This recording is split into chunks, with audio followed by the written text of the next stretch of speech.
Bugun siz Allohdan nimadir so'rayapsiz-ku, u bo'lmayapti. Biling, Alloh sizni yaxshi ko'radi.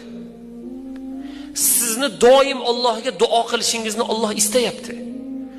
Va biling birodar, bugun duolaringiz ba'zi birisi ijobat bo'lmayapti-ku, xafa bo'lmang. Qiyomatda Alloh berayotgan va sizga tayyorlab qo'ygan ajrlardan xursand bo'lasiz. Shuning uchun birodar, birov bilan urushmang.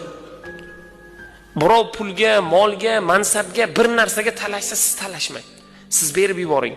Siz berib yuborganingiz evaziga Alloh sizga qanchadan qancha ko'p narsa berishligini qiyomatda ko'ramiz birodar. Shuning uchun kuyinmang. Siz uchun xafa bo'lmang. Ba'zi bir narsadan bugun qiyinchiligingiz yoki pulingizda, yoki badaningizda, yoki qalbingizda, yoki bir ishingizda bir muammo va u muammo bugun hal bo'lmayotgan bo'lsa, siz xafa bo'lmang. Xursand bo'ling.